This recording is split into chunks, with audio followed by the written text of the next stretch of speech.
Metro Nusa News, Pesisir Selatan. Kebebasan pers kembali mendapat ujian.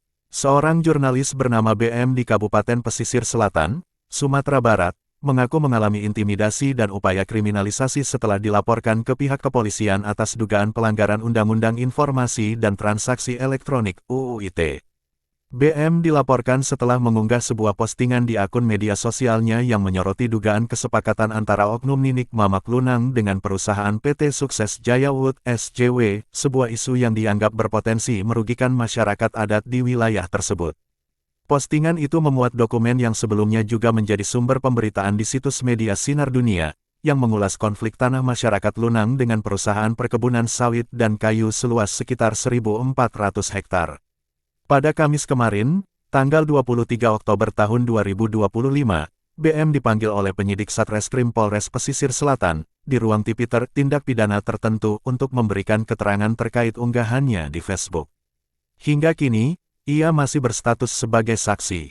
Dalam keterangannya, BM menjelaskan bahwa unggahan tersebut bukan untuk menyerang pihak manapun, melainkan sebagai bentuk keterbukaan informasi publik (KIP) dan upaya jurnalis dalam mendorong transparansi. Saya hanya ingin masyarakat tahu dan pihak yang terkait bisa memberikan klarifikasi. Tidak ada niat buruk, saya menjalankan tugas sesuai kode etik jurnalistik, ujar BM kepada wartawan usai pemeriksaan.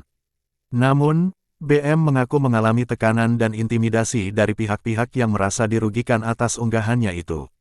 Ia menilai langkah pelaporan ke polisi merupakan bentuk kriminalisasi terhadap jurnalis yang menjalankan fungsi kontrol sosial.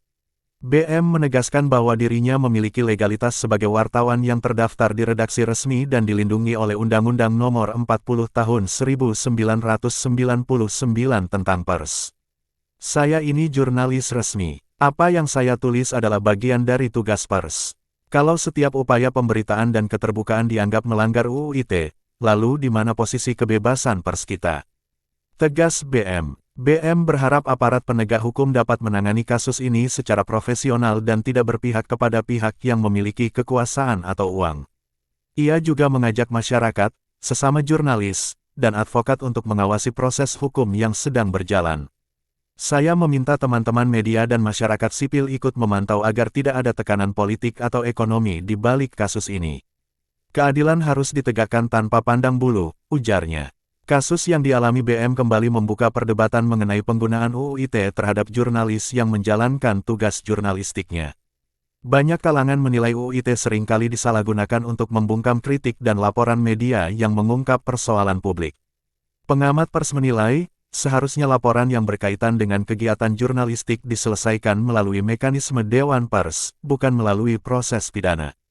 Hal ini sesuai dengan pasal 15 dan 18 UU Pers, yang menegaskan bahwa sengketa pemberitaan adalah ranah etik, bukan pidana.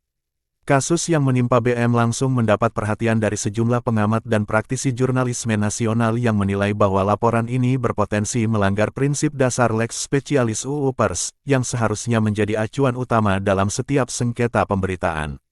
Wilson Lalengke, SPD, MSc, MA.